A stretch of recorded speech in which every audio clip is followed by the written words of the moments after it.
ಅಲ್ಲ, ನಂಗೆ ಒಮ್ಮೊಮ್ಮೆ ಅರ್ಥ ಆಗಂಗಿಲ್ಲ ರೀ. ಇನ್ಸ್ಟಾಗ್ರಾಮ್ನಾಗ ಒಂದು ಸ್ವಲ್ಪ ಜನ ಫಾಲೋವರ್ಸ್ ಆಗಲಿ, ಲೈಕ್ಸ್ ಆಗಲಿ, ನಮ್ಮದು ಇನ್ಸ್ಟಾಗ್ರಾಮ್ ಐ ಡಿ ಸ್ವಲ್ಪ ಪವರ್ಫುಲ್ ಆಗಲಿ, ನಾವು ಫೇಮಸ್ ಆಗಲಿ ಅಂತಂದು ನಾವು ಏನೋ ಮಾಡ್ತೀವಿ ವಿಡಿಯೋಸ್ ಇವ್ರದ್ದು ಹಾಕ್ಕೊಂಡು. ಬಟ್ ಆಲ್ರೆಡಿ ನೇಮ್ ಫೇಮಲ್ಲಿ ಇರೋರು ಮನಸ್ಸಿಗೆ ಏನು ಬರ್ತೈತೆ ಅದನ್ನು ಹೇಳ್ಕೊಂಡು ಅದನ್ನು ಹೈಲೈಟ್ ಆಗಕ್ಕೆ ನೋಡ್ತಾರೋ, ಏನು ತಮ್ಮದೊಂದು ಪ್ರೆಸ್ಟೇಜ್ ಕಳ್ಕೊಳಕ್ಕೆ ನೋಡ್ತಾರೋ ಗೊತ್ತಿಲ್ಲ. ಸೊ ಒಮ್ಮೊಮ್ಮೆ ಭಾಳ ವಿಚಿತ್ರ ಅನಿಸ್ಬಿಡ್ತೈತೆ ರೀ. ನಾವು ನೇಮ್ ಫೇಮ್ ನಮ್ದಿಲ್ಲ, ನಾವು ಏನೋ ಒಂದು ಇನ್ಸ್ಟಾಗ್ರಾಮ್ನಾಗ ಮಾಡ್ತೀವಿ, ಅದು ಓಕೆ, ಅದು ಯಾವುದೂ ನಮ್ಗೆ ಮ್ಯಾಟ್ರ್ ಆಗಂಗಿಲ್ಲ.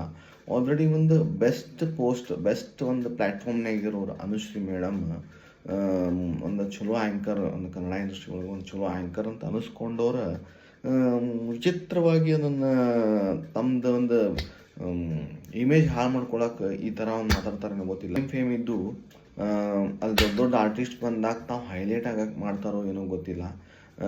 ಚಿರಂಜೀವಿ ಸರ್ ಬಂದಾಗ ಅವ್ರಿಗೇನು ಹೇಳೋದಂದ್ರೆ, ಧರ್ಮಸ್ಥಳ ಮಂಜುನಾಥಕ್ಕೆ ಹೋದಾಗ ದೇವ್ರ ಕಾಣಂಗಿಲ್ಲ ಅಂತ, ಫಸ್ಟ್ ಚಿರಂಜೀವಿನ ಕಾಣೋದಂತ. ಸೊ ಮಾಡಿರಿ, ಇದಕ್ಕೇನು ಒಂದು ಮಿತಿ ಇರಲಿ. ಅದು ಹೋಗಲಿ. ಮತ್ತು ಇನ್ನೊಂದೇನಪ್ಪ ಅಂದ್ರೆ ತಿರುಪತಿ ಹೋದಾಗ ಫಸ್ಟ್ ತಿರುಪತಿ ದೇವ್ರು ಕಂಡಿಲ್ಲಂತ, ಶ್ರೀನಿವಾಸ ಕಲ್ಯಾಣ ಅದು ರಾಜ್ಕುಮಾರ್ ಸರ್ದು ಫೇಸ್ ಬಂತಂತ. ಯಾಕೆ ಬೇಕ್ರಿ ಇವೆಲ್ಲ? ಒಂದು ನಿಮ್ಗೊಂದು ರೆಸ್ಪೆಕ್ಟ್, ನಿಮ್ಮ ಮೇಲೆ ಒಂದು ಹೋಪ್ಸ್ ಅಂತ ಇಟ್ಕೊತೀವಿ, ಅದನ್ನೂ ಕಳ್ಕೊಬೇಡ್ರಿ. ನೀವು ಚಲೋ ಆ್ಯಂಕರ್ ಅದೀರಿ, ಆಲ್ರೆಡಿ ಚಲೋ ಇದ್ರಾಗದೀರಿ, ಯಾಕಿಂತವು ಏನು ಹೇಳಲಿ? ಮತ್ತು ನಾ ಅಂತ ಹೇಳಿದರೆ ಅದು ಏನು ಹೋಗ್ಲಿ ಬಿಡ್ರಿ.